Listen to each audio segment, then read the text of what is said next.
Resuming, this session is called Decision-Making Algorithms, Trade Secrecy, and Competition. First of all, I want to thank the organizers, Rochelle and Kathy and Julia, for putting this all together. I haven't been in a trade secrets conference that you've organized since 2011, I think. Sounds about right. So that gap in time shows you what I know about trade secrets. For that conference, they had me do a paper on trade secrets and antitrust. So my antitrust joke was, the antitrust treatment of trade secrets has remained largely hidden. Did you get it? So, there we are. There aren't that many antitrust jokes about trade secrets, and that's not one of them. But, so in listening to the discussion today, I'm struck. Glenn used there's sunshine and clouds, but what I wrote down was, this group likes both gee whiz and OMG. I mean, either this is wow, so amazing, but oh my God, this is so awful at the same time. And I think that sort of threads through all of our discussion.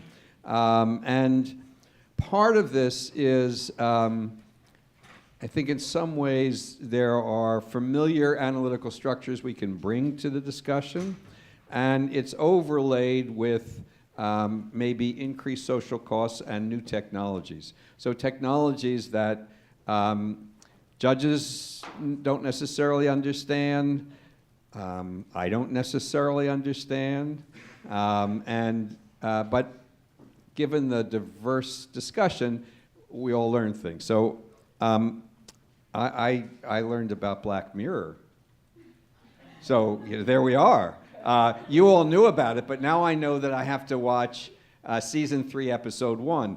It's going into its 5th season. I hadn't heard of it. So I do thank you all for expanding, my horizons, and we're all, I think, in each of our individual ways, seeing what this new world looks like, which, as I said, is both new and somewhat familiar. So I think the panel today, this panel, is going to use some, maybe to me anyway, more familiar tools and analytical structures, both to identify problems, analyze them, and maybe provide some solutions for the difficulties that we're talking about at the conference today. So we have 3 presentations. We're going to start with Kathy Strandberg and Eli Sims. Am I pronouncing it right? Sims. No, see, I wasn't. With Kathy and Eli. I'm just going to use first names because I can't pronounce Gintari's last name since it's in Lithuanian. So, but we're going to first start with them. Of course, you all know Kathy. And Eli, who I didn't know, is a third-year law student here at NYU, interested in criminal justice reform. So they're going to do a presentation. Gintare, who is sitting over there, is, as I've said, from Lithuania. She is currently a lecturer at Vilnius University Law School and is the chief advisor to the Competition Council of Lithuania, which is the competition authority in Lithuania. So she also spent roughly a decade in Germany at the Max Planck Institute. Broad exposure to issues of intellectual property, trade secrets, data, which she's written fairly extensively as well. And our third speaker, Scott Hempel, was over there. Teaches both antitrust and intellectual property, if you don't know Scott, but you'll know him soon. And also has enforcement experience, having headed the New York State Antitrust Bureau, a very important position, as we all know. It was an inside joke because I had done that too. But he did it more recently and better. And who's also written both in antitrust and in intellectual property and the intersection of them. So we have a great panel, great presentations. I assume I haven't heard any of them, but I assume they're going to be great. And so we're going to start with Kathy and Eli.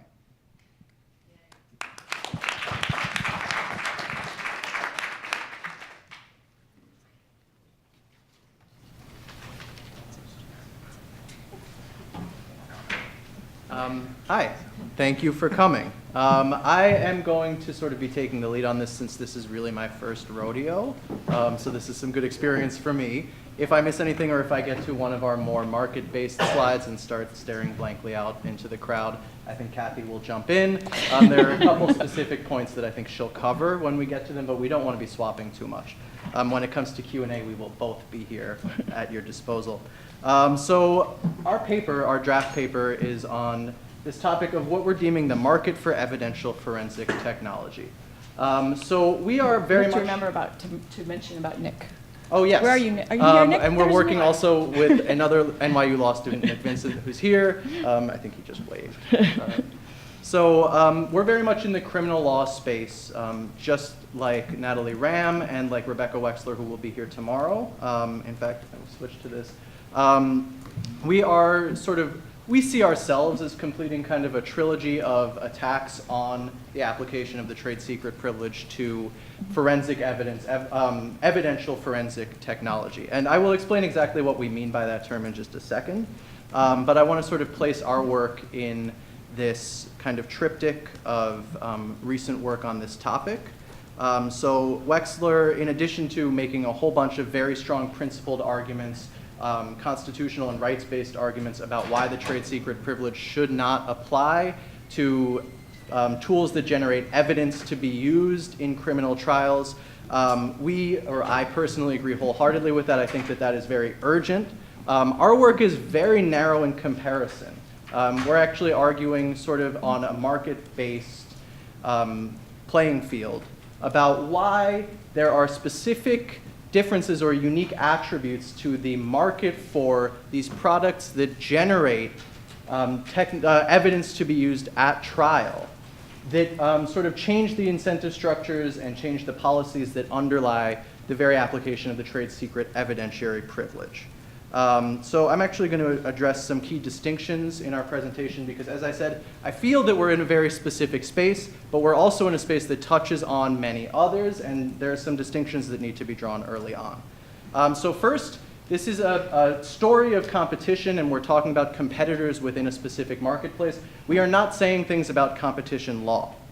No, definitely not. So if there are people who specialize in competition law, and I don't really even know what that means, but... I put that disclaimer in because yeah. I knew Harry and Scott. And not saying anything about competition law.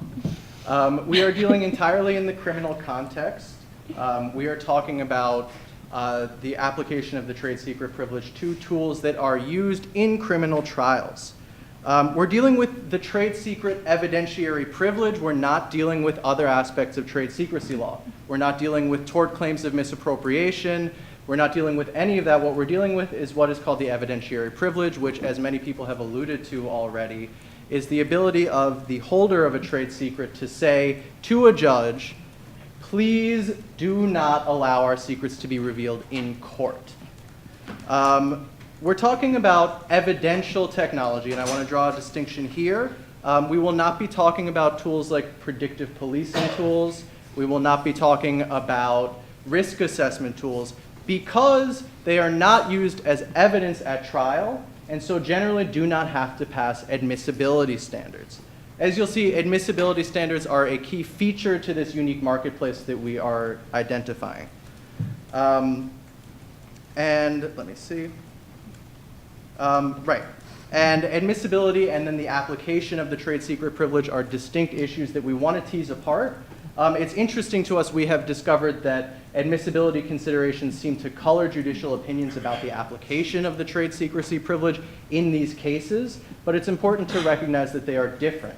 The court first considers, or generally the sequence of this may be disrupted or may happen in a different order for various reasons, but the admissibility of evidence created by one of these tools will be challenged. The court will then determine whether that evidence will come into trial and be permitted to be weighed by the finder of fact, whether that's the judge or a jury. If that evidence is to be admitted, a defendant may request discovery of some element of that tool, particularly the source code or other specifications about it. That is a different determination, and in fact should be more permissive than the admissibility determination, because the court has already determined that this information will reach the trier of fact. The trier of fact needs all information available to make an informed decision about how heavily to weight the evidence that's coming in. So we would argue that it is a total disruption to apply admissibility standards at that stage. We're talking really entirely about forensic evidence. There are actually, it's only a very narrow range of products that create the kinds of evidence that we are talking about. As Natalie mentioned, we're sort of dealing in a universe that is mostly consisting of probabilistic genotyping technology and alcohol breath testing technology. Now, there are other tools out there that are based on algorithms or based on proprietary techniques that create evidence that could be used at trial to establish whether somebody is guilty or innocent. Facial recognition technology could conceivably be used in this way. Voice recognition technology might be another example, where an expert would come and testify and say, we're pretty sure that the defendant is this person in this video because of this technology or this analysis that we applied. Those cases are not as common, and they don't represent as clear a case study to us as probabilistic genotyping and alcohol breath testing. What we're going to present to you today is very much just focused on probabilistic genotyping. The alcohol breath testing stuff is something we are looking into, but I think many people could anticipate that breathalyzers in general are a huge subject. It's a very diverse field. There are different kinds of breathalyzers, and in fact, not all of them are evidential. Some of them give officers probable cause to make an arrest, but only certain kinds can be admitted at trial. So a key thing that we're talking about is these forensic evidential tools must meet standards for admissibility of scientific evidence. So just briefly, for the people, the non-lawyers and non-litigators in the room who haven't dealt with these, this is just sort of, generally, courts use two different approaches for this. The Frye test, which is an old case, it's a common law approach to this, where courts examine the general acceptance in the relevant scientific community of the evidence that's being proffered. Then there's the Daubert standard, which came out of a Supreme Court case and sort of goes along with the federal rules of evidence, which includes the general acceptance test, but is a multi-factor test, which in the opinion itself stresses that they are trying to move the gatekeeper function away from the scientific community at large and into the judicial role. So about 10 states still use the Frye test or some version of it. Most other states use Daubert or some version of Federal Rules of Evidence 702. So again, we focused on probabilistic genotyping. I think that the sort of basics, the very bare basics of this technology have already been covered here, but I'm just going to go over a couple points. So this is software that's used to quote unquote deconvolute complex mixtures of DNA from multiple contributors. Its deliverable is something called a likelihood ratio, which puts a hypothesis, like the prosecutor's hypothesis, which is really like the defendant's DNA profile or the likelihood that a defendant was a contributor to the sample, over a secondary hypothesis, and presents what is known as a likelihood ratio, which is usually quite an astronomical figure, and these will get presented directly to juries. So a jury will be told it is 163 million times more likely that the defendant was a contributor to this sample than somebody else. These tools, or the ones that we have studied, and in fact the two sort of private sector tools that dominate the marketplace, use something called Markov chain Monte Carlo methods to deconvolute these mixtures. This is a very tricky area in DNA technology. These tools do things that no human analyst can do. And the basic puzzle is created when you have multiple contributors to a sample, and you can't tell whether a sort of grouping of alleles that are present at a certain point came, like which contributor contributed which alleles. The more people you have contributing, the harder it is to deconvolute these things. This has been used in a number of high-profile cases over the past decade, as Natalie Ram mentioned, and it continues to spread. The market is currently dominated by a tool called StarMix. New York State has contracted with StarMix and is using it in cases. Many other states have as well. It's produced by a New Zealand-based company called ESR. that right? Maybe that's a typo. And then there are some other notable tools in the marketplace. LabRetriever is an open source tool. I put this in here just to give people a sense that there are tools out there that do this work that are open source. They are not quite the same as StarMix and TrueAllele claim to be in terms of their methods, but they claim to do much of the same stuff.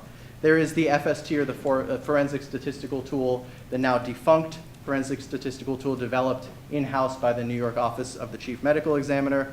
And then there's TrueAllele, which is going to be more important than those other two to our conversation. StarMix and TrueAllele are direct competitors of each other, and since we're telling a story of competition in this unique marketplace, it's important to watch the dynamic between these two companies.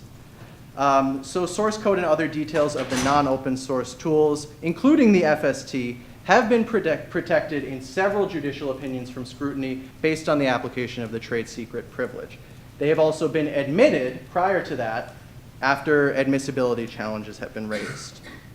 I'm actually going to mention a little bit about sort of the overlap between the admissibility challenges. Actually, in the interest of time, I am not going to do that. Okay, so Kathy, this may be your slide. Okay. But we are talking about trade secret policies and how they will not apply in this context, so it's worth going over a couple of the very underlying reasons that we have the trade secret privilege to begin with. Yeah, so just to also put a little of my spin on what we're doing here. So we did not set out to do, I never set out to do something about competition, but lately everything I do turns out to be about competition. And we did not set out to do something about competition. We set out to do something about the trade secret privilege.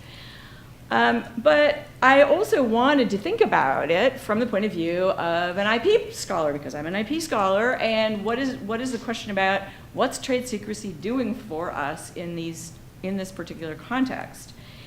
And what we found in doing a pretty detailed case study of the cases that adopted, and Eli will show you this, that have adopted these tools, was really interesting and sort of generative in terms of thinking about what could trade secrecy, why do we need trade secrecy, or do we need it in this context, and what's special here? So we've done this case study, and we're not viewing this as, like some quantitative thing, or it's the last word, or anything. It's more just illustrative and generative of ideas. So trade secrecy, as Rochelle already discussed earlier, the idea is, well, we need this to incentivize innovation, because otherwise we're going to have free riding and nobody will invest in innovation. And this justification is quite clearly there in the judicial opinions about this, the trade secret, the admissibility and trade secret privilege decisions in this area about probabilistic genotypes. So the judges very commonly say, well, it's very important to have this for innovation. So the question was kind of, well, is it really so important to have this for innovation? Of course, the other possibility, besides the free riding problem, which is why we need trade secrecy and other kinds of IP, is free riding copyists that come along and take advantage of knowing what people have, the people who put the investment in have done. Kind of the flip side of that is, well, you could also sometimes have barriers to entry. You can have things that make it difficult for people to enter the market. And those are kind of the opposite, right? They make it hard for second comers and kind of prolong first mover advantages of some kind of market exclusivity. So what we argue, and this is, at the moment, this is primarily really a theoretical argument inspired by the case study, I would describe it, is that when you look at markets for evidential forensic technology, there are unique kinds of barriers to entry, which we would argue are likely to outweigh the potential free rider effects, particularly the free rider effects of something like disclosing source code. And as a result, trade secrecy is likely not needed in this arena, in this special arena, to provide the incentives for innovation that we are looking for trade secrecy to provide. So where are these barriers to entry coming from? They are coming from at least two factors. One is that we have seen and mapped out, and Eli will show you, that what happens in these cases is that judges are judges, and judges are used to relying on precedent. So when they get a tricky question about like this, about should I admit this this complicated probabilistic genotyping technology, very often what they do is they say, oh, well, so-and-so over there admitted it. It's probably okay, right? And that's not maybe the whole analysis, but a lot of the analysis. So there is this effect of judges relying on previous admissibility determinations and also on, well, the FBI lab adopted this, so it's probably got to be all right. So that's one kind of factor, right? And that factor is important because if I'm going to buy a probabilistic genotyping software and I'm a crime lab, really important to me is the evidence going to be admissible, right? This is really important because this is sort of the market in a sense. Second factor is that also because of this special context, there are some very substantial unfree-ridable validation costs that I say dwarf. I mean, I don't have empirical evidence of this, but I think quite likely dwarf what you could get by copying the source code. So suppose I know your source code and I copy it. That saves me the cost of writing this stuff into software. But it doesn't save me a lot of other costs. Costs of validating the software by doing experiments, by publishing something about it. And what does I have to do in order to do that? I have to have access to laboratories. I have to have access to physical samples. And these costs are not free-ridable because everybody has to do them. I say I copied your software, and the judge says, how do I know you copied their software and implemented correctly, and so on and so forth. So those are barriers to entry that are really kind of special to this context, and that we think are very important in undermining the real importance of trade secrecy for innovation. So now I will show you how we identified these unique barriers to entry. So we studied about 24 admissibility decisions from across the country, generally from state courts. It's interesting to us that they're all from state courts, many of them at the trial level, because as you'll see, this sort of network of citation, this network of persuasive precedent is interjurisdictional. We have courts of generally concurrent jurisdiction, trial courts in one state citing decisions by trial courts in another state that are really no more qualified to be making these decisions than the next court. In reviewing these decisions, we found several very clear marked trends coming out. An important case in this space is a Pennsylvania case called Commonwealth v. Foley. This was actually an appellate decision out of Pennsylvania, but it wrote some of the very basic language that we see picked up in almost all of the admissibility decisions that come afterwards. And in fact, I'm going to say the thing that I decided not to say earlier, which is that many of these admissibility challenges incorporate issues of secrecy. So defendants will say, how can a secret tool be admissible? How can we say that it meets the Daubert factors when it is secret? How can we say that it has general acceptance in the scientific community when that community has not had access to its inner workings? So some of these secrecy issues crop up in the earlier admissibility stage. Courts do not find them very persuasive and continue to admit this evidence. The few cases where the evidence is not admitted are usually premised on the fact that there hasn't been sufficient internal validation in the lab that used the tool.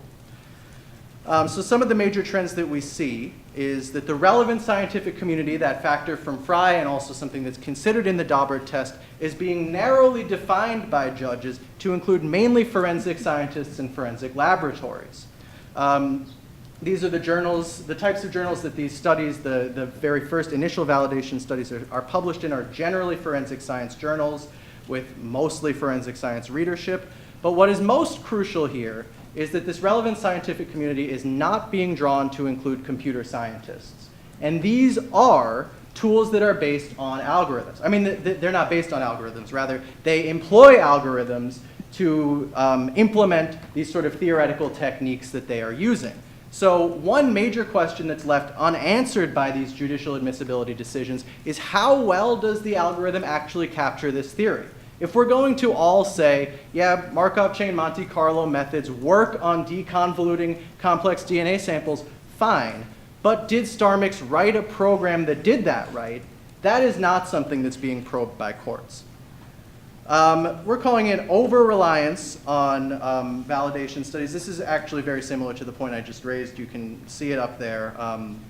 So the laboratory procedures and the mathematical validity of models are stressed at the expense of the sort of computational validity of the program that we're looking at.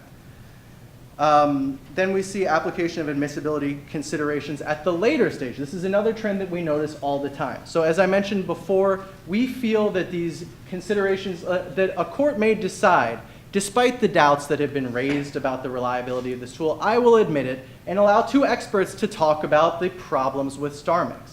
And then we get to defendants raising challenge or asking for discovery of the source code in order to educate their expert and get them to do that more effectively, and the courts will deny that discovery for many of the same reasons that they admitted the tool to begin with.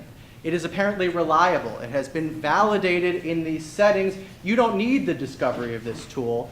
And it doesn't seem to, the courts don't seem to require any of a higher showing in that case on the part of the companies to shield their products. We suggest that because of the importance of analyzing the weight of these tools, there should be a higher showing required there. And then finally, there is this interjurisdictional network of persuasive precedent, which we argue magnifies all of these as barriers to entry.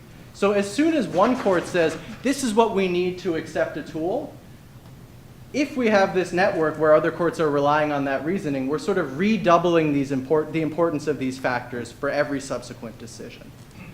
This is a little chart of some decisions that date to last year. There are some more recent decisions that aren't on it.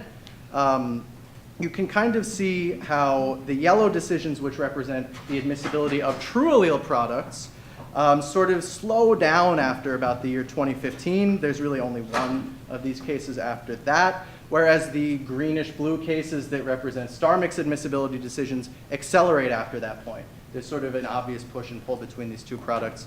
There's one really fun case where they go head-to-head. That's a New York case, People v. Oral Nicholas Hillary, which is really, if anyone's really interested in these two products and their story, you should read that and see the two executives fight it out.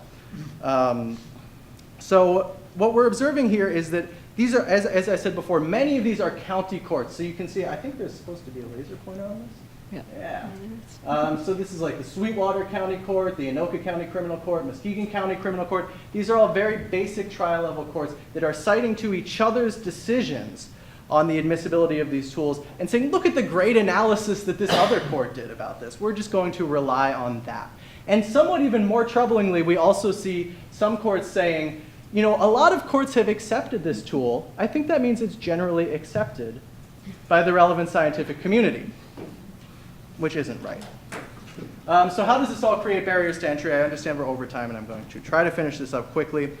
Because admissibility is the key consideration for crime labs looking to purchase an evidential forensic product, all of this matters a great deal. No forensic lab is going to want to buy a product that they doubt will be accepted by a trial court. They use these tools for one reason only, and it's to secure convictions. And so they wouldn't want to purchase a tool that they have doubts about. These tools are very expensive, by the way. In fact, the companies know this, and both of these tools advertise very prominently on their websites the admissibility decisions from across the country that have accepted their work. They understand that this is monetizable, and this, in fact, was one of the inspirations for our study. These companies know that these admissibility decisions are giving them a market advantage. So as a direct result, the factors considered by courts at the admissibility stage become barriers to entry for newcomers. So as Kathy alluded to before, if a competitor enters the space and has an identical product, they still face formidable barriers to entry, including publication of developmental validation, achievement of implementation and internal validation by a major crime lab. This is something that courts also look to. Very key, Kathy mentioned the FBI validation of StarMix. That is mentioned in every single opinion admitting StarMix evidence. The FBI lab validated it. Must be good. And then there is this job that these tools have to build a foundation of favorable admissibility decisions before they can really make a name for themselves. And this requires them to do the other two things first. So there are enormous barriers to entry in this space. that are already reducing the amount of competition. We want to add this just to the broader discussion of why this should not be happening, why these tools should not be shielded by trade secrecy privilege. Here we're telling a story of competition where competition is already stifled by these factors of sort of admissibility decisions and interjurisdictional persuasive precedent. We have no way of pushing for further accuracy in these tools in this case. There's no reason to add something on top of that. Kathy, do you want to talk about the questions? No, I'll just leave them up Yeah. there. I mean, we're trying to look at a couple other cases, and then there are some other questions for study, but we can talk about that in Q&A. Thank you.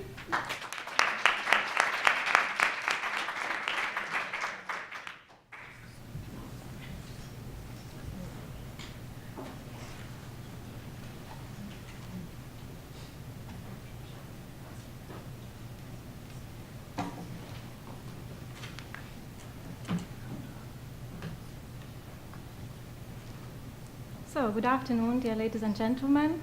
First of all, I would like to extend my thanks to the organizers of this conference for their kind invitation. It's an honor and a great pleasure for me to be here. I also sincerely thank Harry First for his very kind introduction. You cannot hear me? Okay, good. Good.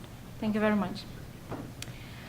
In my talk, I will try to focus on the European perspective and provide analysis of the EU competition law with regard to the potential competition law issues that may arise with an increasing implementation of algorithms in the business. And in my introduction, I would like to start with a quotation of the EU Commissioner for Competition, Margrethe Vestager. In her speech in 2017, she said, and I quote, "But more and more, we are being asked to put our trust not just in other people, but in computers and algorithms. Algorithms most of us don't fully understand, whose workings might be a mystery even to those who use them to run the business. So today, the biggest challenge to the future of innovation isn't whether we have enough ideas, it's whether that new technology can succeed in winning the public's trust." The end of the quotation. Furthermore, in another speech, she asked whether, as competition enforcers, we need to ask ourselves whether we can help solve the problem of trust by making markets more competitive. Thereby, the question is there a risk to competition when algorithms are employed by the business? In the OECD's paper, as of 2017, on algorithms and collusion, concerns have been raised that, and I quote, "Economic theory suggests that there is a considerable risk that algorithms, by improving market transparency and enabling high-frequency trading, increase the likelihood of collusion in market structures that would traditionally be characterized by fierce competition." The end of the quotation. In academia, the risks related to the use of algorithms have been coined by the term algorithmic collusion.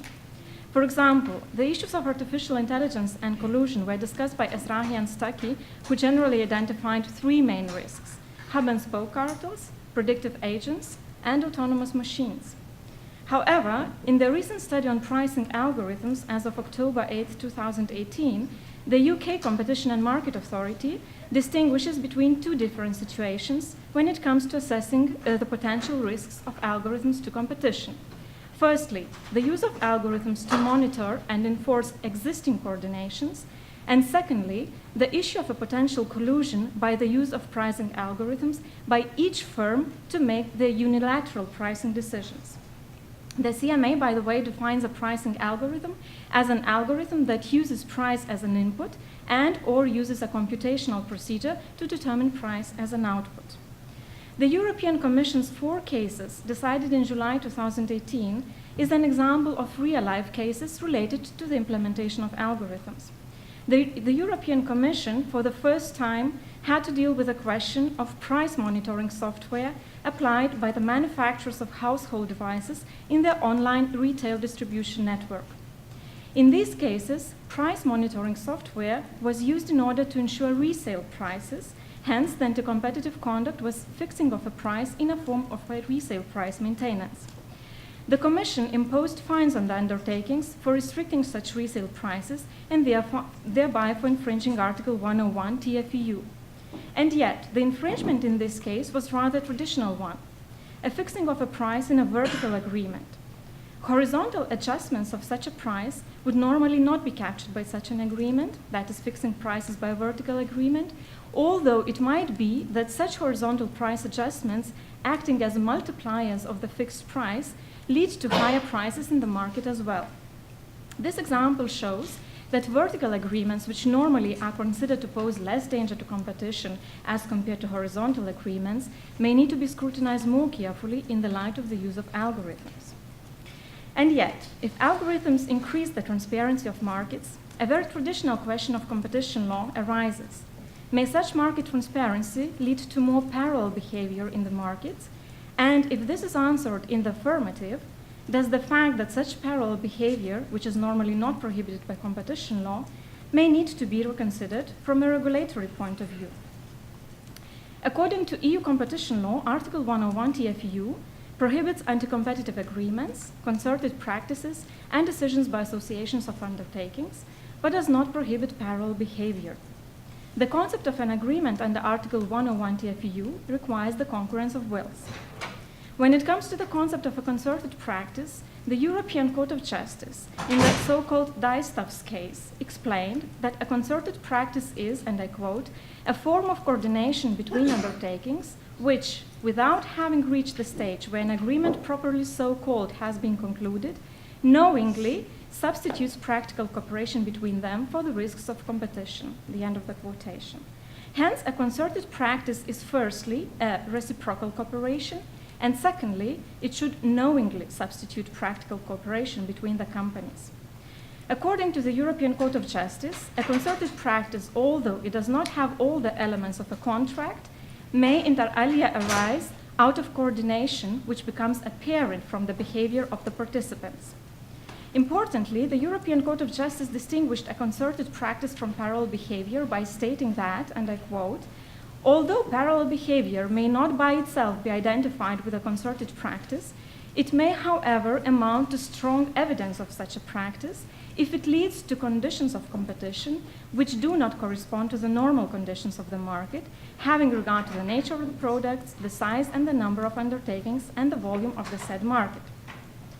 Furthermore, in the sugar cartel case, the ECJ held that the criteria of coordination did not require the working out of an actual plan, but had to be understood in the light of the concept that each economic operator must determine independently the policy which he intends to adopt on the common markets.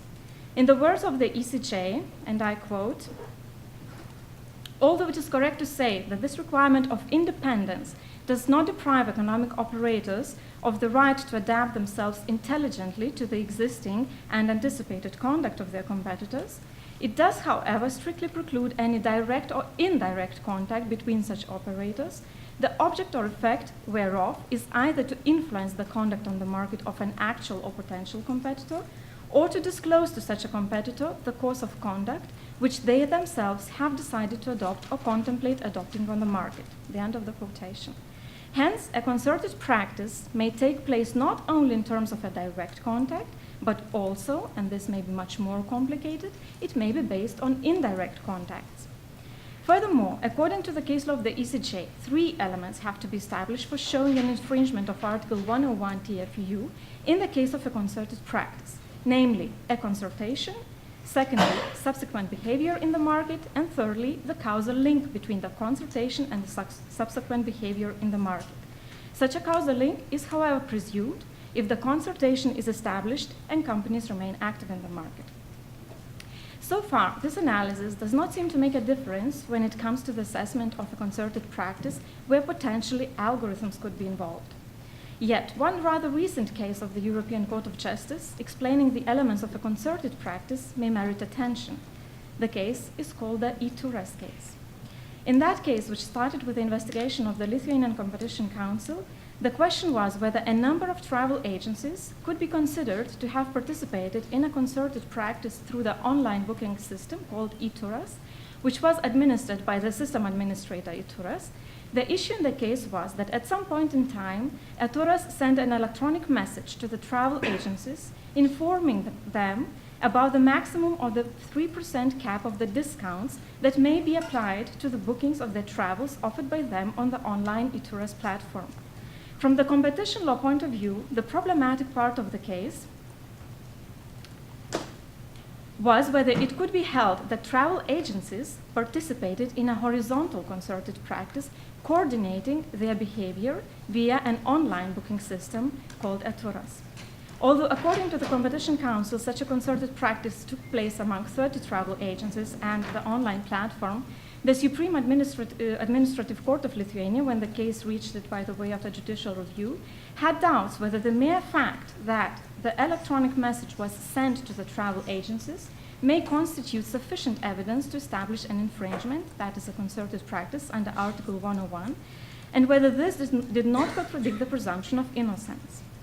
The Supreme Administrative Court of Lithuania referred to the European Court of Justice for a preliminary ruling. The ECJ in the preliminary ruling held that, and I quote, "The answer to the question whether the mere dispatch of a message may constitute sufficient evidence to establish that its addressees were aware or ought to have been aware of its content does not follow from the concept of a concerted practice and is not intrinsically linked to that concept. That question must be regarded as relating to the assessment of evidence and to the standard of proof, with the result that it is governed in accordance with the principle of procedural autonomy and subject to the principle of equivalence and effectiveness by national law. Hence, whereas awareness is part of the concept of a concerted practice and thereby forms part of EU competition law, the question under what conditions such awareness may be established depends on the assessment of evidence and the standard of proof governed by the national law. Yet, as regards awareness, the European Court of Justice held that the presumption of innocence does not preclude the referring court from considering that the dispatch of the message at issue in the main proceedings may, in the light of other objective and consistent indicia, justify the presumption that the travel agencies concerned were aware of the content of that message as from the date of its dispatch, provided that those agencies still have the opportunity to rebut it. Hence, even in the absence of direct evidence, awareness could be established on the basis of other indicia, given that they are objective and consistent. However, the ECJ further held that if it cannot be established that the travel agency was aware of that message, its participation in a consultation cannot be inferred from the mere existence of a technical restriction implemented in the system at issue in the main proceedings, unless it is established on the basis of other objective and consistent indicia that it tacitly assented to an anti-competitive action. Accordingly, if awareness cannot be established either on direct evidence or indicia, the participation in the concerted practice could still be established on the basis of indicia showing a tacit assent. According to the ECJ, the participation presumption may then be rebutted by the undertakings, showing that they publicly distanced themselves from the consultation or reported such a practice to the administrative authorities or systemically applied a discount which was higher than the capped one. The concept of a concerted practice after the Ituras case raises questions in general and as regards algorithmic markets in particular. First of all, the concept of a concerted practice seems to have been broadened by the ECJ in terms of including a tacit assent in cases when awareness cannot be established, either on direct evidence or even based on indicia. In such a way, the line between a concerted practice and parallel behavior seems to be blurring. After all, such a tacit assent, when awareness cannot be established, may firstly be a unilateral decision of a company, meaning that the awareness of the other company may be not present, and secondly, it is not clear how such tacit assent would comply with the fact that a concerted practice is a reciprocal cooperation, which knowingly substitutes practical cooperation of the companies. One possible explanation for the broadening of the concerted practice test might be that the case did not entirely fit into the framework of a concerted practice. In fact, the Ituras online platform was the only platform of this kind in Lithuania, so that many travel agencies did not have any alternatives to be present and to be more visible on the internet.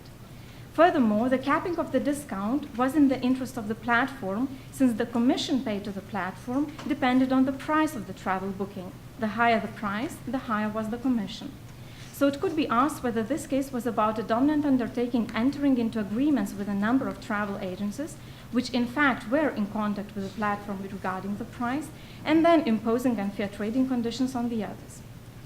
With regard to algorithmic markets, it may be pointed out that according to the study on the pricing algorithms by the CMA, the mere fact that firms use the same pricing algorithms is not by itself sufficient to establish a tacitly coordinated outcome. Yet the implications of the Atturas case may be that a tacit assent to the concerted practice, even when awareness cannot be established, may be considered to amount to concerted practice. Hence, when algorithms are used by each firm to make their unilateral pricing decisions, it may be not entirely clear under what circumstances the companies will be considered as participating in a concerted practice and thus behaving anti-competitively, and when they will be acting in parallel and thus not engaging in any anti-competitive behavior. Bearing in mind that algorithms may be protected as a trade secret, cases may possibly come up when pricing algorithms are reverse engineered or similar or same algorithms are independently written and used by different companies.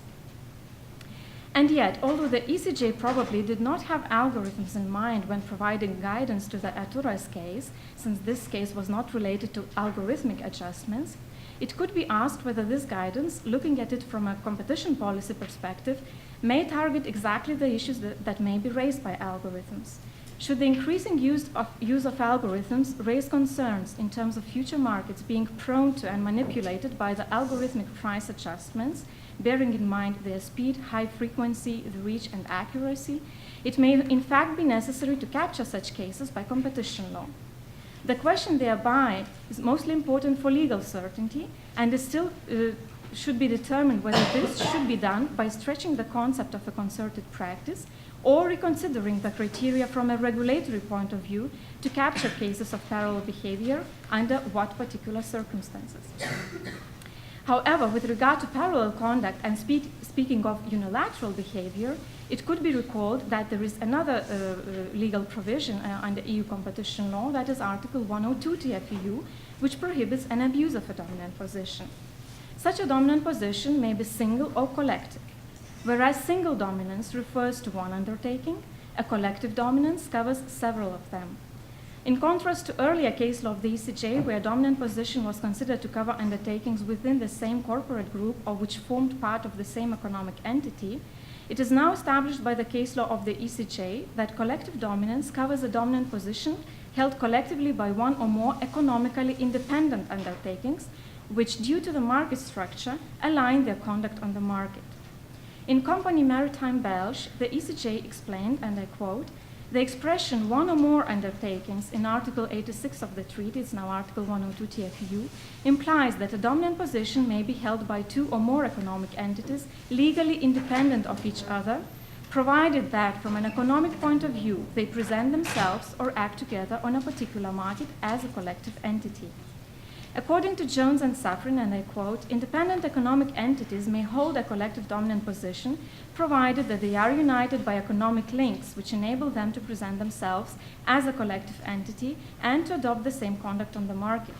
The economic links may be contractual, structural, or provided by the structure of the market which ensures parallelism of behavior between firms on an oligopolistic market. Hence, considering that parallel behavior may amount to a collective dominant position, it might be that companies which are collectively dominant may be held liable under Article 102 TFEU if they abuse a collective dominant position. Importantly, though, such an abuse does not need to be collective, but may rather be an individual one.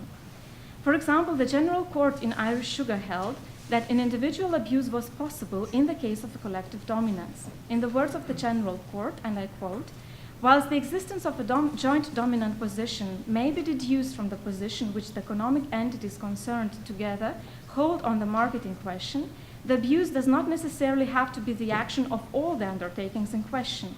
It only has to be capable of being identified as one of the manifestations of such a joint dominant position being held. Therefore, undertakings occupying a joint dominant position may engage in joint or individual abusive conduct. It is enough for that abusive conduct to relate to the exploitation of the joint dominant position which the undertaking holds in the market." The end of the quotation.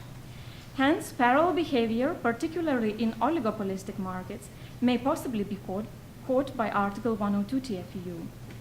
Furthermore, recalling that the creation or strengthening of a dominant position, including a collective one, is part of the so-called SEAC test applied in the appraisal of concentrations, it might be that such cases may possibly be captured also by the ex-ante merger control in terms of analyzing coordinated effects.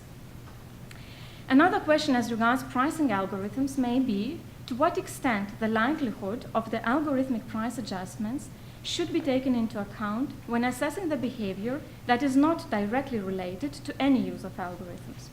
The restrictions in the selective distribution systems not to sell in third-party marketplaces stand as an example. The latter restrictions were most recently analyzed by the ECJ in the Coty case. In that case, the ECJ held that the preservation of the aura of luxury of the product in a selective distribution system is a legitimate aim to restrict competition, as long as the so-called metro criteria are complied with.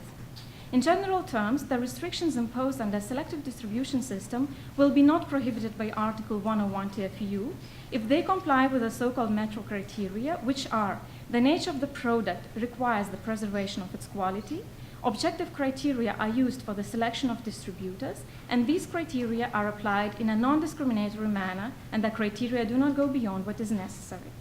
In the Coty case, the ECJ held, I quote, with particular regard to the question whether selective distribution may be considered necessary in respect of luxury products, it must be recalled that the court has already held that the quality of such goods is not just the result of their material characteristics, but also of the allure and prestigious image which bestow on them the aura of luxury.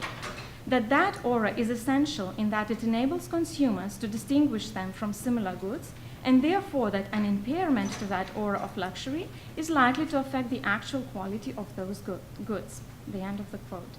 Accordingly, the ECJ in Coty held that the restrictions in a selective distribution system not to sell in third-party online marketplaces, such as, for example, Amazon, may be compatible with Article 101 TFEU. Yet it might be that in marketplaces such as Amazon, pricing algorithms are used based on which retailers' prices may be lowered. It could thus be speculated that in case a manufacturer recommends retail prices, it may be easier to monitor such prices by cutting the possibilities of the retailers to sell in third-party marketplaces, shielding such a restriction with a need to preserve the aura of luxury. The argument of the aura of luxury may be more perplexing if to consider that sales in airports' duty-free shops were allowed in the Coty case and were not considered as impairing such an aura. And yet, offline shops do not use pricing algorithms.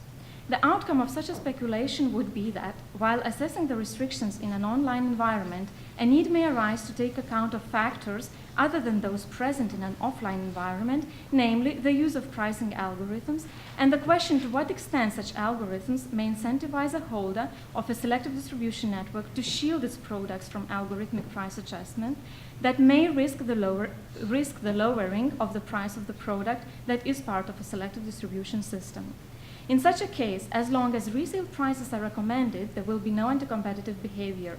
But however, negative effects may arise from limiting the sales channels, the fact that may finally negatively affect also consumers. Due to time restrictions, I will skip some parts, and I still want to mention that a little bit also on the intersection with data, that the discussion of the potential impact of algorithms on competition would be not complete without the mentioning of the essential input for such algorithms, that is data, or to be more precise, data sets. As regards the latter, the question whether data or data sets can be protected as a trade secret was widely discussed in the recent years by academia and the European Commission. Yet, this debate predominantly focused on non-personal data. According to the European Commission, data sets may be considered a trade secret.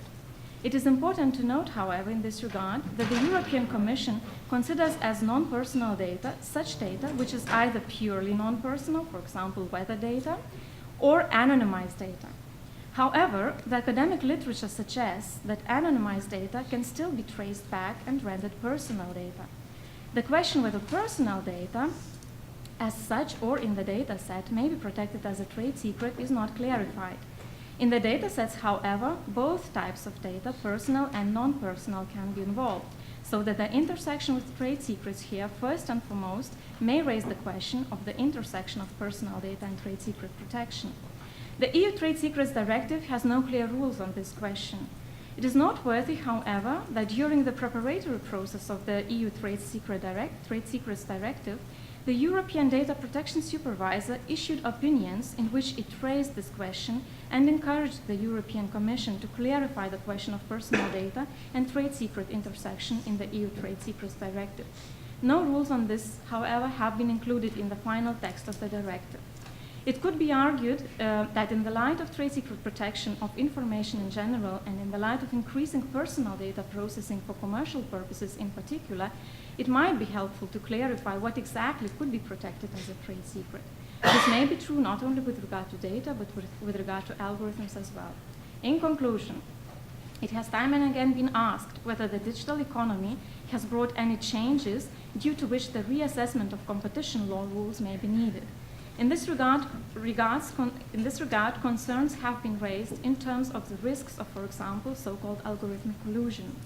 And yet, whereas many questions of the collusion of algorithms in terms of autonomous artificial intelligence technologies remain speculative for the time being, the more down-to-earth question which may be posed by the rising use of algorithms is whether these new technologies may point to the need of fine-tuning the traditional competition law concepts. First and foremost, for the sake of legal certainty. A concerted practice and parallel behavior here stand as an example. However, since algorithms are closely related to data, the need may arise to consider the intersection and possibly their under or over protection, not only when it comes to competition law assessments, but also other legal tools such as trade secret law. Thank you very much.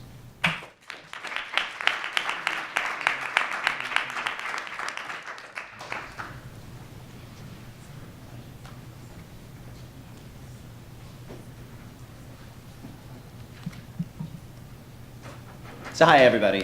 Thanks for the invitation. Thanks to Rochelle and Kathy and Julia for putting together such a great conversation. I'm acutely aware of being the last speaker, last set of remarks today.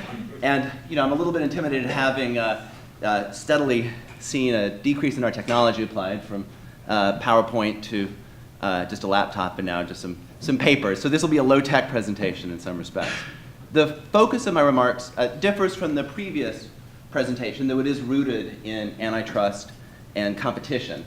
Antitrust, as some folks in the room know, is kind of canonically divided into sort of two sides of the house, the exclusion part of the house and the collusion part of the house. We've just been hearing about collusion, sort of price fixing amongst algorithms. I'm going to be focused on exclusion.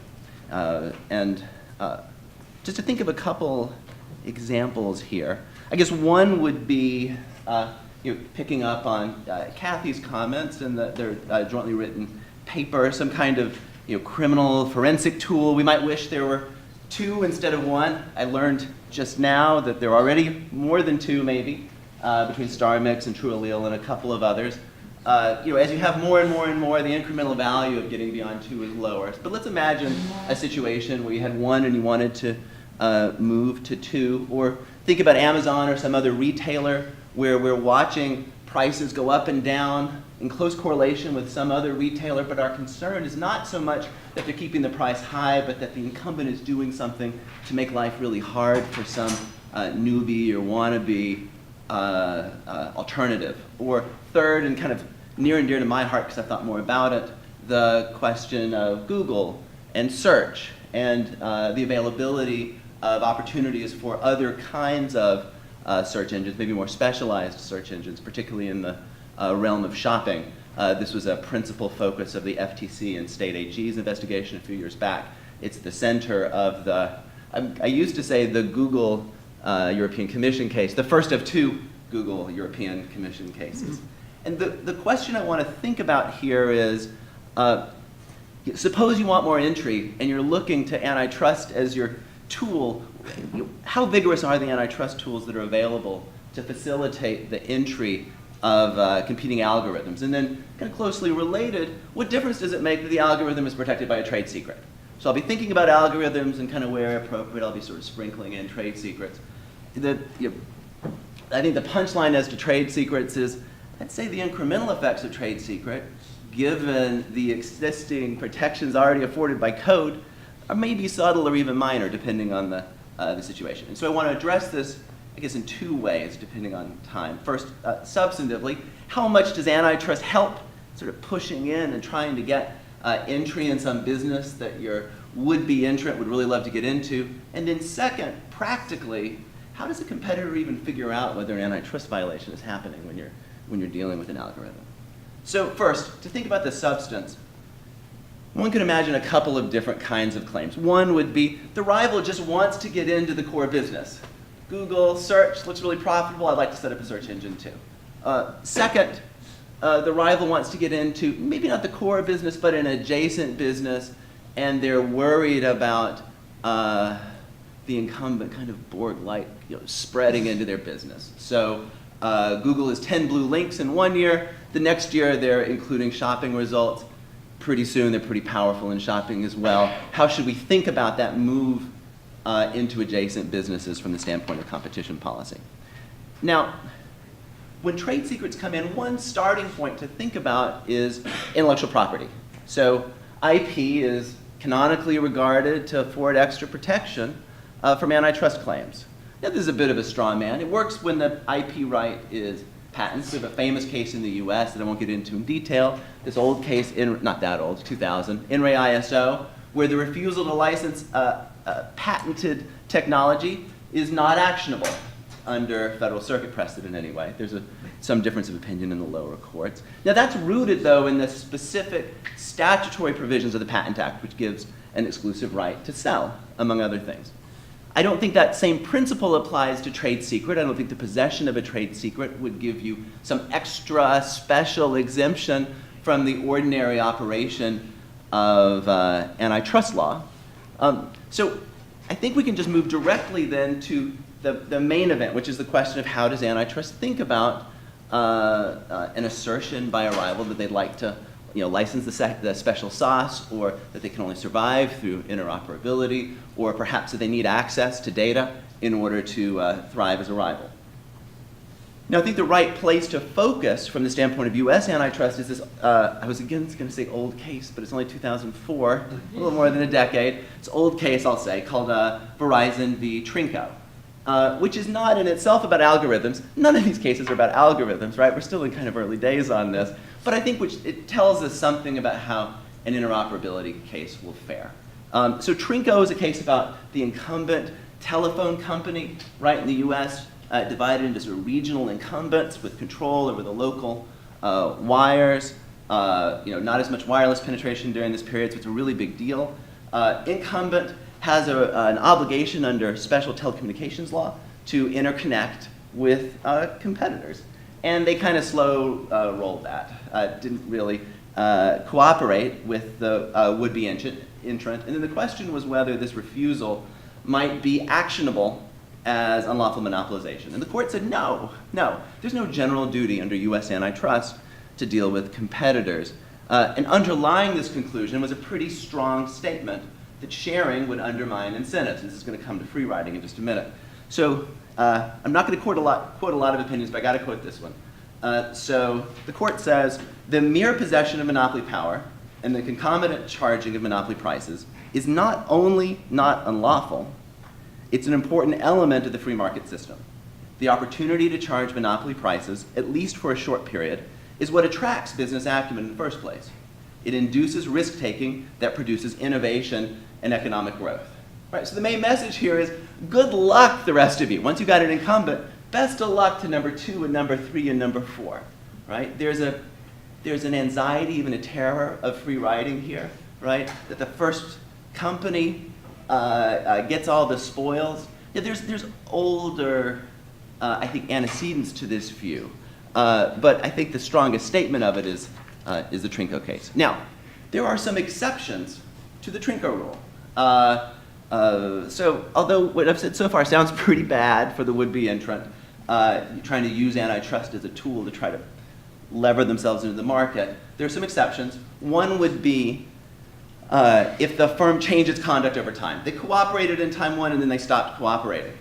So the question there might be, would a change in the algorithmic strategy constitute a changed practice, right? This is a question that's been much thought about. I have no idea how many thousands of dollars have been spent for clever partners and associates to try to work out whether that part of Trinco might say something about, for example, Google search. So changing over time. Second, inconsistent treatment across customers, right? You sell something to customer number 1, but not to customer number 2 who threatens your business. That would be a no-no, or at least get you into the ballpark under Trinco. Now, these exceptions, though, all rely on a pretty important point. The product or service needs to be generally available for sale. Right? This is something that has to be sold out in the marketplace. Now, this didn't work in Trinco. The exceptions didn't apply because the thing at issue was this special offer service support, some doodad service way deep in the weeds of what was needed in order to compete. Actually, the court says the relevant assets at issue exist only deep within the bowels of Verizon. Bowels of Verizon, that's ringing language.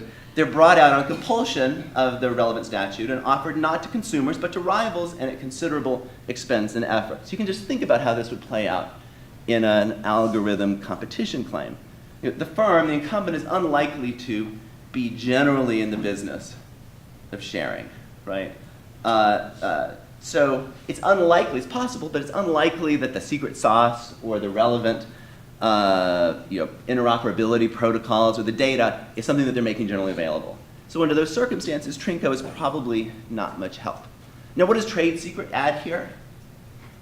Well, I think trade secret might provide an extra evidentiary type layer of protection to the incumbent. It tends to reinforce the idea that the stuff you want, rival, is not just visibly not generally available, but in addition has this kind of legal cladding to it that might make your life as a would-be entrant even harder. Let me say, though, that the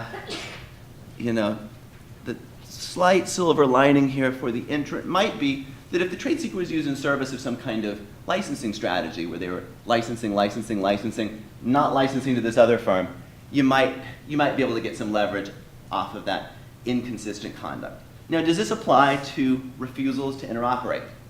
Well, yeah, I mean, Trinco itself was a refusal to interoperate kind of case, but to add insult to injury, from the standpoint of these would-be entrants, it's actually been applied in another interoperability case. So I talk about this with hesitation because it's a Microsoft case, and Harry First is one of the world's experts on these cases. But there's a case where Microsoft was sued by Novell. Novell made Perfect Office productivity software, kind of like Word and Excel, but not. And Novell was alleging that limited access to special interfaces, right? For those who've thought about Microsoft, APIs, these interfaces, APIs, they were limiting access to these APIs that programs need in order to interoperate with Windows. And the 10th Circuit rejected liability. They basically said no thanks, relying heavily on Trinco.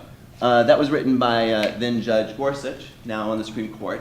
So we probably have another vote for the kind of Trinco perspective.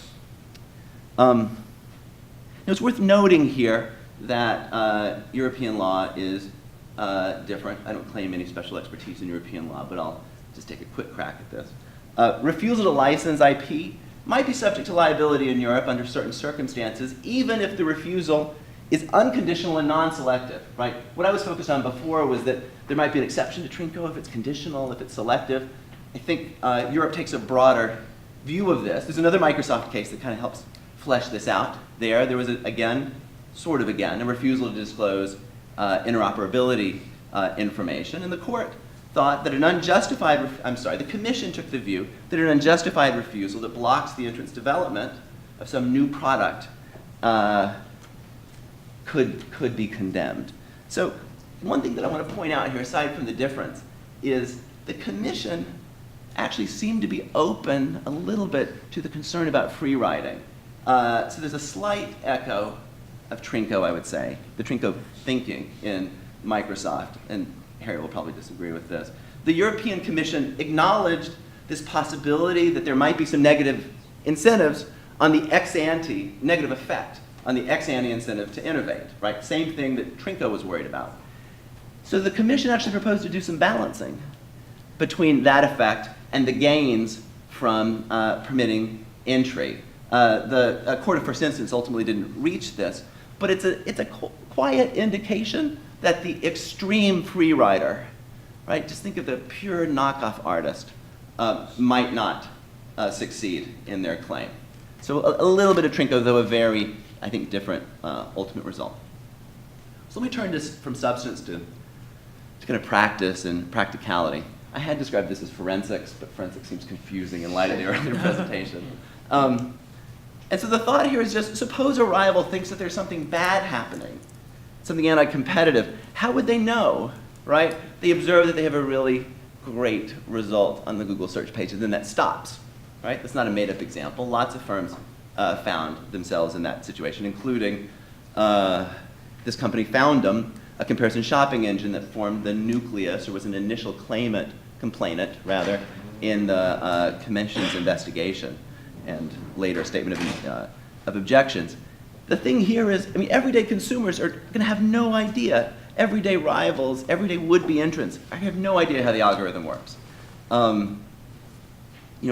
Just getting in the door to try to file a suit in the US, the idea that they would be able to write a complaint that would survive dismissal under our Twombly standard just seems unlikely. I mean, Google, relies on hundreds of signals to generate its search results. It's not amenable to reverse engineering from the outside. So the real practical alternative, the only practical alternative, is to get some government interested, right? To get government scrutiny from an FTC, from a state AG, from the enforcer in some other jurisdiction. Obviously, this is enormously expensive and time-consuming.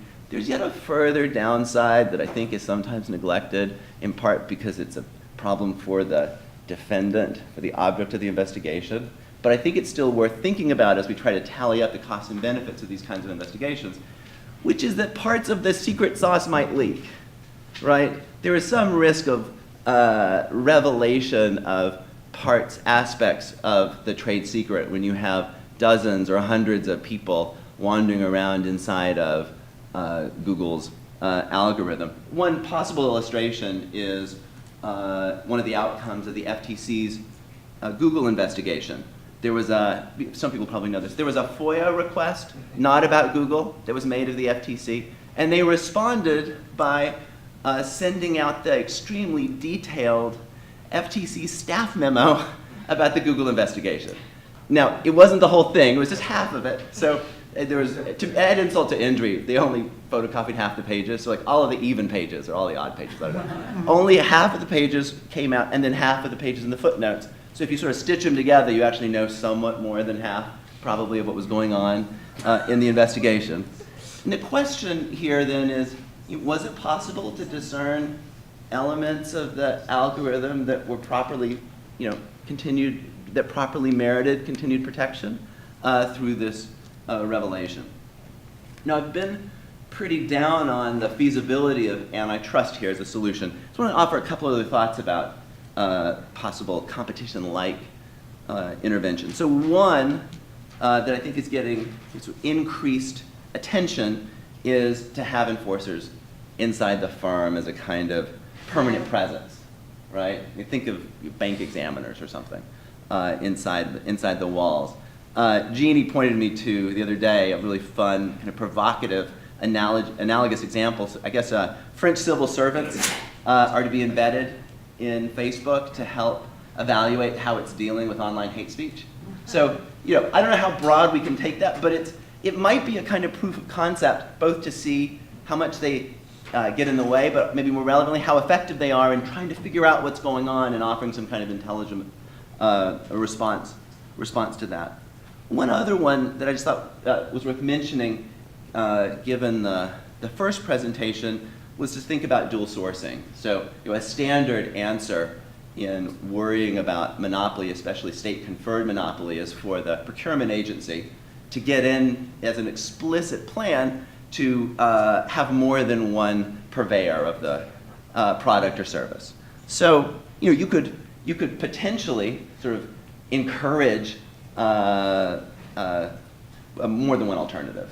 Now, this wouldn't fully handle some of the problems that you identified, where it's really the validation exercise that's providing the barrier to entry. So you'd have to be pretty committed to seeding these alternative starts, but it's worth thinking about. Just want to close with one quote from Jeff Bezos just the other day. That's, I think, a pretty clear signal that our leading platforms understand that they're in for a period of increased scrutiny. I'm thinking here of Amazon and Google and Facebook principally. So Bezos said, he said this is to his employees, and it was recorded and I think reported by Business Insider maybe, or CNBC, I can't remember. It's a fact that we're a large company, Bezos said in the recording heard by, CNBC. It's reasonable for large institutions of any kind, whether it be companies or governments, to be scrutinized. And so I thought that was a quite mature reaction on Amazon's part. It's not the kind of reaction that we're always seeing from the subjects of these investigations, but I think it's absolutely right that there should be an expectation, and in part because of the huge opacity, tremendous opacity of these algorithms and the difficulty of figuring out what's going on otherwise. So I'll stop there.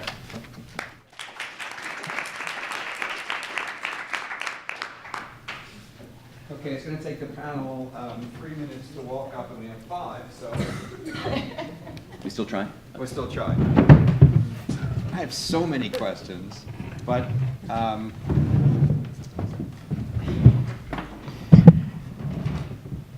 as a way of rewarding people who stayed, I want to call for questions from the floor first before I throw in my comments or questions. Well, all right. So you want to think while you'll think while let's see. One of the interesting things. So I'll pick up really in part on what Scott said and what Conchari said. It's part of the gee whiz and oh my God of what we're talking about. So.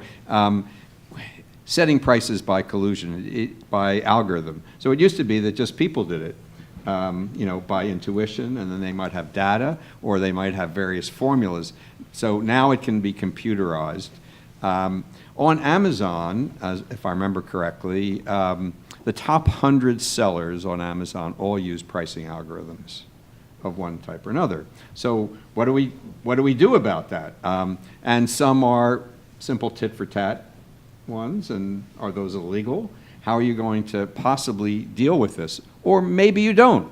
Maybe you just say, hey, go for it. But the oh my God part is, so then they use artificial intelligence to collude, right? So they tell their algorithms, go out and find the monopoly price as you're in the marketplace. And then what do you do with that? So I like Scott's idea, which we talked earlier about privacy by design. So competition by design. Let's force these major sellers to design algorithms that will lead to the competitive result.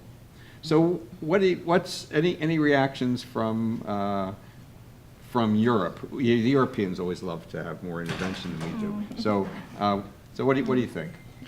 Well, first of all, I think that it's still more often that algorithms are used as a tool rather than really autonomous machines, colluding. Yeah, that's autonomously for the and consciously future, and so right? on. Yeah, That's for the future. right. So this is Right. one point which I wanted also to make in my presentation, that it's still rather used as a tool. That is the first one.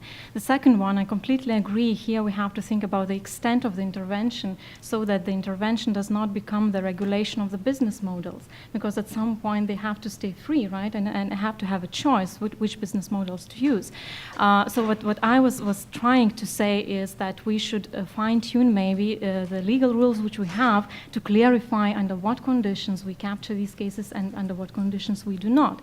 On the other hand, if price adjustments, algorithmic price adjustments in the future become really, this high frequency very often and to a wide extent, so it might be really necessary to have a regulatory rule somehow designing the algorithms and saying, I don't know, prohibiting or whatever, really just to have the markets work.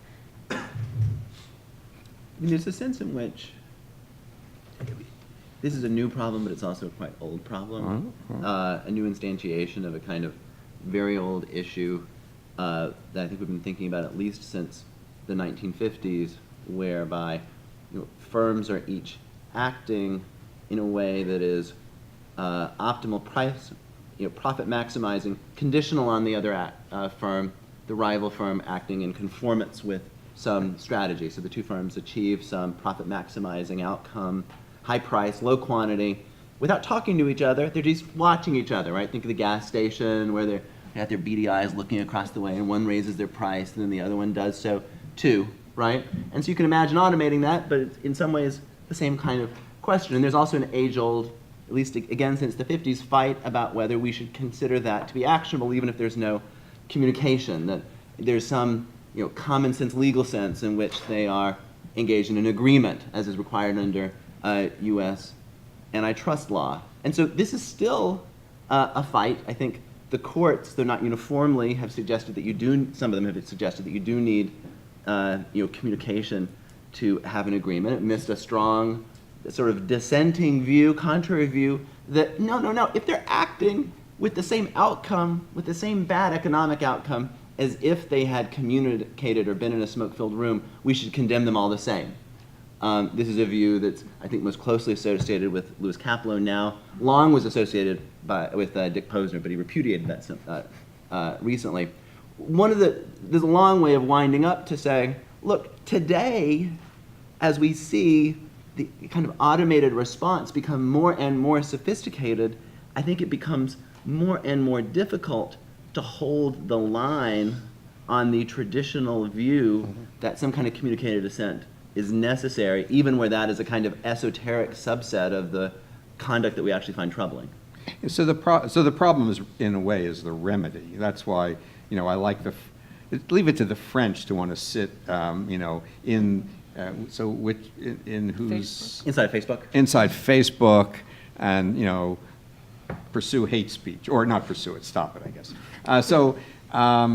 We have on individual, very rarely, but sometimes in individual cases, after, I'm thinking of Microsoft here, after a monopolization offense is shown, for a decade there was a technical committee overseeing Microsoft's effort to share.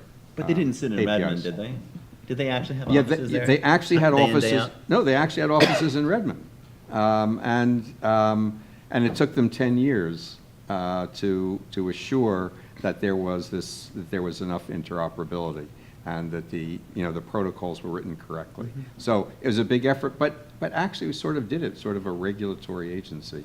And I tend to think that some of these issues really, and this goes to Kathy and Eli as well,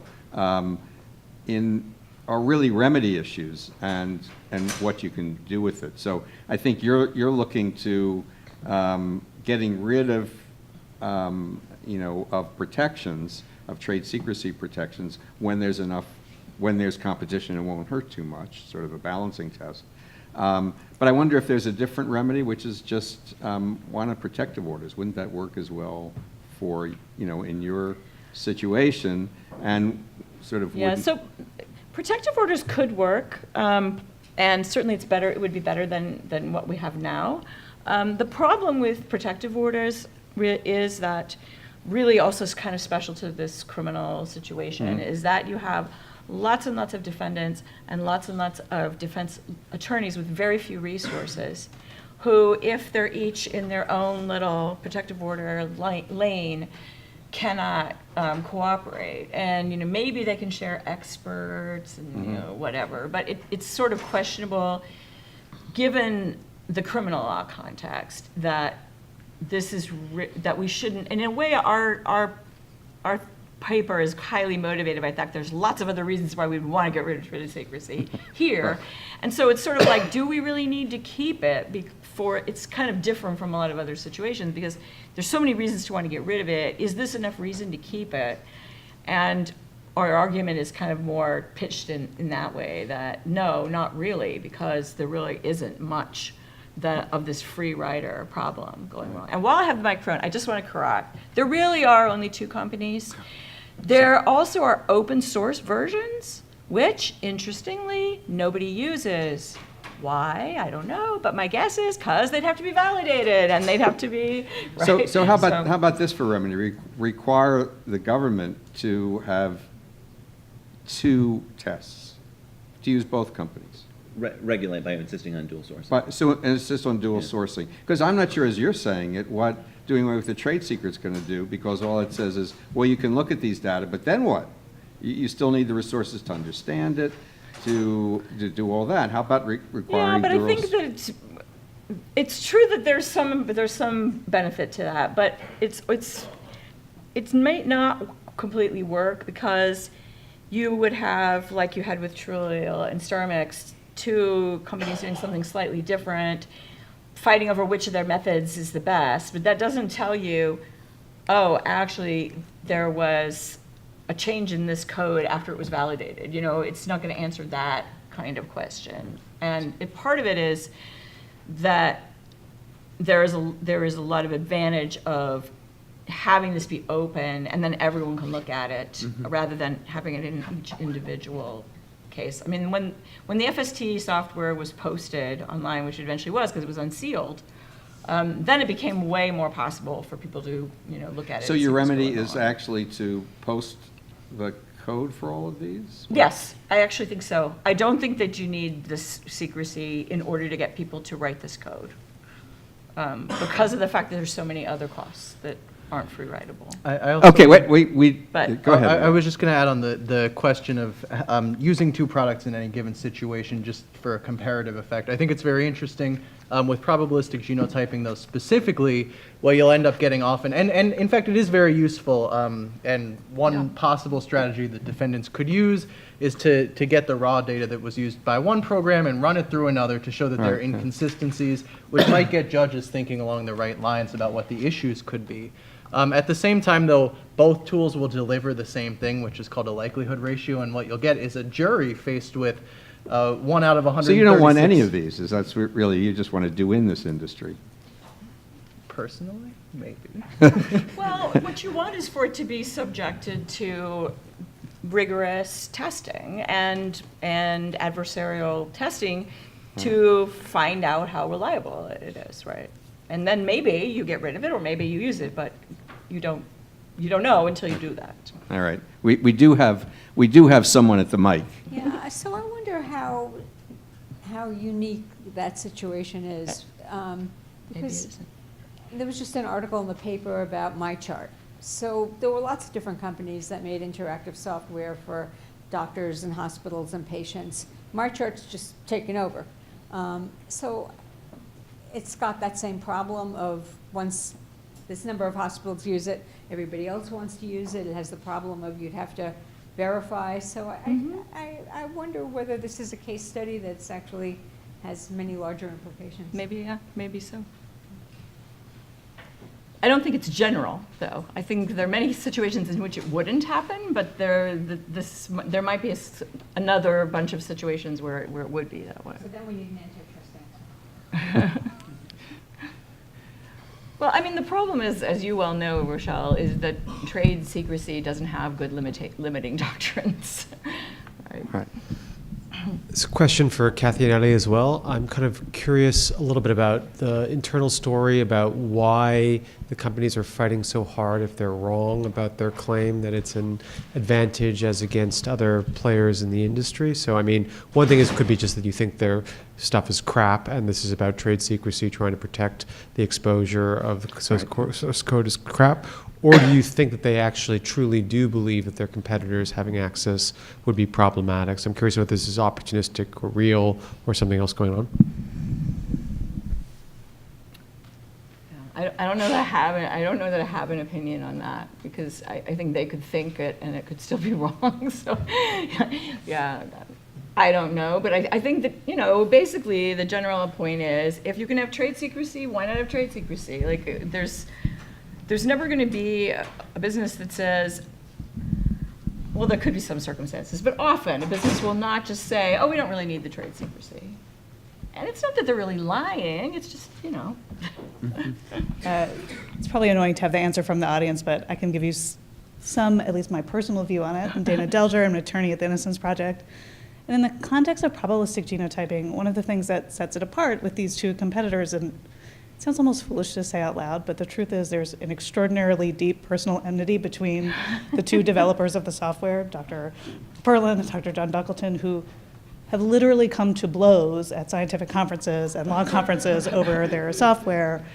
And I think it is fair to say they probably really do fear the other will take their software and their code and their secrets, whether that is related to their personal hatred of each other or a real fear that it will actually affect competition for all the reasons you've laid out. It's actually not that realistic, I think, that it would, but that it's a particular context that has this very unique flavor that we don't actually see in other forensics, but is really powerful here, more powerful than you would think just sort of two personalities could have, but it seems to be really true in this context. And I know you have a question, but I wanted to just add on to that there also is the fact that these tools are producing evidence that's going to be put in front of a jury, so the question of secrecy also plays something of a role in the courtroom.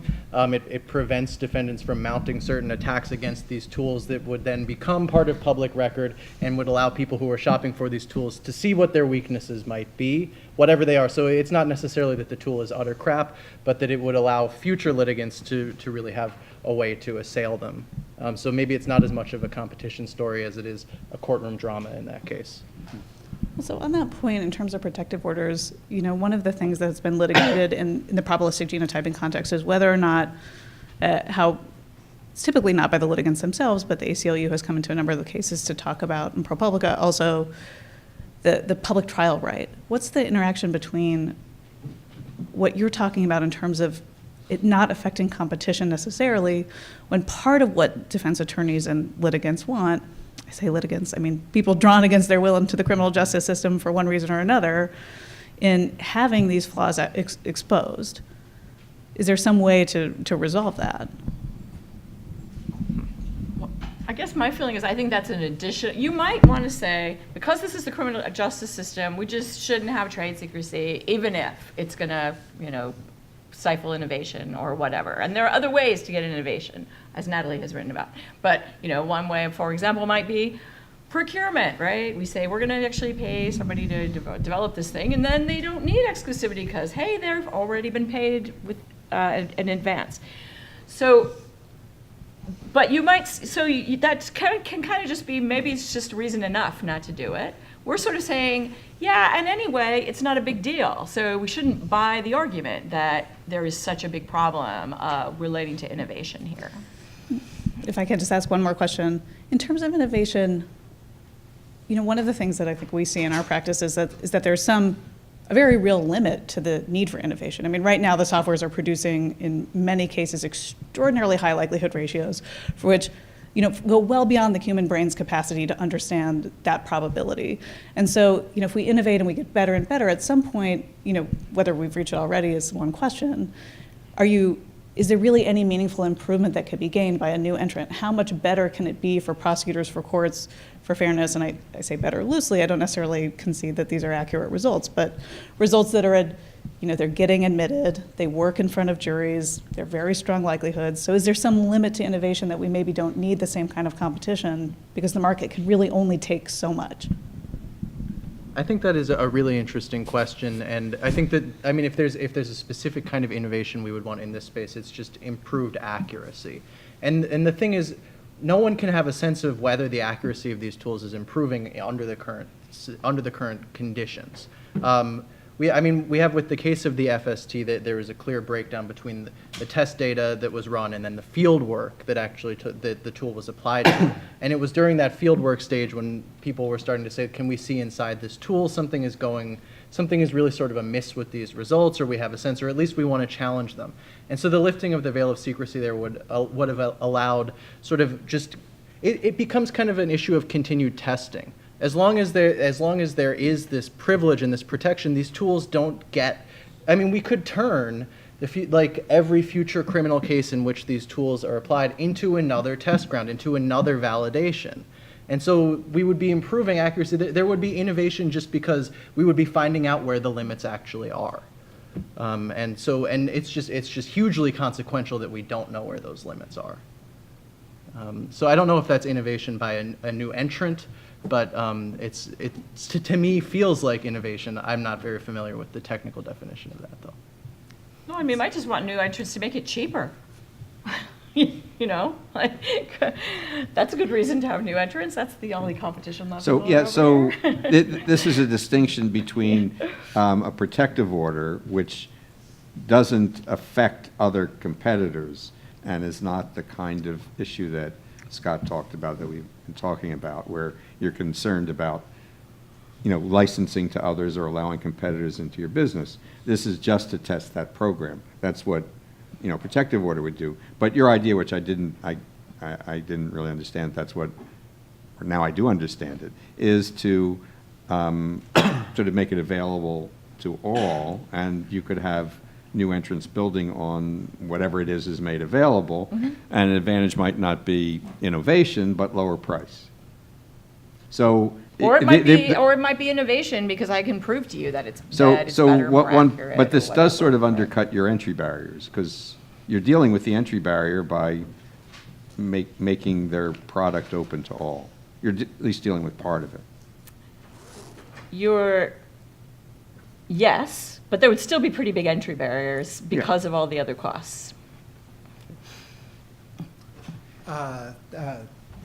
Matt Demore, Cornell Tech. And following up on Dana's point and Natalie's point, I think there are very clear, very good reasons why we might not want trade secrets in this world, public access, fair trial, and all that. Assuming we do, in thinking about Catherine and Eli's model, I was trying to think about extrapolating that to other markets away from, or other technologies away from this particular one. And I wonder whether or not the cost of the no trade secrets rule in terms of the barrier to entry is that if you fail, and Harry, this is kind of your point, if you fail and you're not admissible, well then, all right, you've lost your investment. You've exposed to the world. Other people can build on what you've done. It's kind of almost like you filed a provisional patent, or you filed a patent application, it's been exposed, but you didn't get your patent.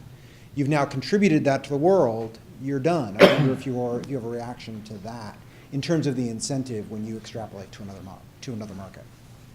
Well, I mean, one of the, like, what would be the basis for failure in this case? And I think that's one question. So with these, I mean, if failure is you don't get your product admitted, what was the basis of that decision? Mm-hmm. The courts are looking at a very specific set of tangible showings that these companies make, that people who have implemented the tools in labs or people who have designed the tools testify about in these admissibility hearings. Right. And so given the limitations on what courts can examine based on these trade secret privileges, we're sort of faced with just, do you have the wealth of information about your product to share, or do you not? And that's what's going to inform the failure or success at the admissibility phase. Do you have enough to show the judge, to convince the judge that this tool is good? And so it's not exactly the success and failure. It's not necessarily volume. It's sort of,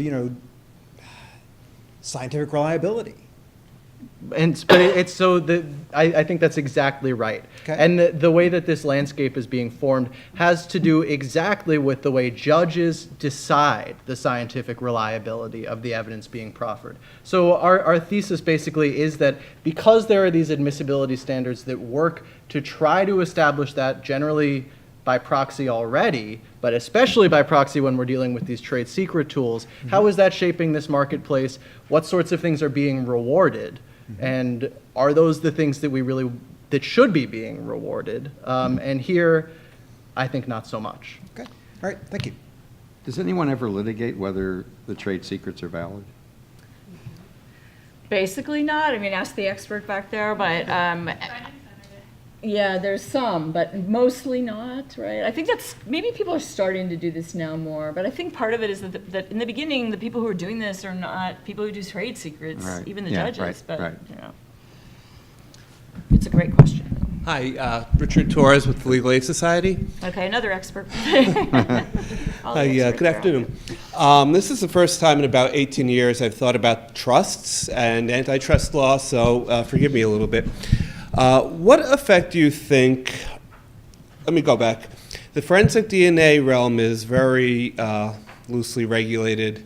There's a standards body, SWGDAM, the NIST, National Institute of Standards and Technology, really take a leadership role in defining what the standards are. And scientists from ESR have been in those organizations writing the standards, and they're also really the only competitor, the main competitor in town. What effect do you think that would have on a trust analysis? That the people who are making the product are also the people who are on the standards boards. Yeah, super interesting. Yeah. Private standard setting has a long and storied history in antitrust. I think probably the most famous case in this space might be a kind of mixed bounty for you. I'm thinking of Allied Tube, Right. where a bunch of steel pipe interests got together and packed the private standard setting meeting to vote for steel and to keep out plastic, because plastic PVC was coming. And then the question was whether they can do that. And absent some kind of government involvement, the answer might well be a clear no, that getting together to exclude a rival using some private standard setting would be problematic. But then what makes it tricky is, in the Allied Tube case, the reason everybody cared to some degree was this was going to get pushed into the National Electric Code, which got promulgated out by all these different municipalities. And so if it's being done in service of getting it kind of locked into what courts do, you would start having what's called a Noor-Pennington problem. You'd start wondering whether you could actually bring an antitrust action because of the stateness, because of the publicness with which that private standard setting was kind of wrapped up. And then it gets really murky and complicated. Thank you. Yeah. I mean, it's an interesting point, because one of the problems is that the validation, the things that are used for validation are all very much this kind of inside baseball stuff. Like, the journal that is all articles written by, and there's at least one case that I thought was just kind of mind-boggling, where the court says, what's the relevant community of experts here? The defense expert is, well-known professor of genomics from such and such fancy university. Oh, but they never worked in a forensic lab, so we're not going to pay any attention to their this is literally what they said. So once you define that as the relevant expert community, then you really, kind of have no escape from these problems. So we're, what? Yeah. We, Yes. Except on the basis Yeah. of the forensic community thinking Yeah. they need something. So we have no one at the mic, and we're over time. But I do want to take this, before I thank everyone on the panel, to put in a word for antitrust hegemony. So one of the things that to me comes out, first of all, an industrial organization analysis of these industries can actually prove quite useful. And if you want to then push it to saying we want to think a little further about balancing trade secret protection against the costs, and what's the organization, the industry, that's interesting, I think. And then the second thing is there are lots of ways in which we regulate businesses, set prices, and in this area where it seems that monopolies may be forming, where more antitrust analysis actually could be done. So, standard setting organizations are, despite the difficulties, fertile grounds for competition problems of an obvious sort, and maybe that's involved here. So there may be multiple ways to get at some of these problems and cut down the oh my God factor of technology running our life by having competing technologies running our lives. So on that note, thanks to the panel from all of us.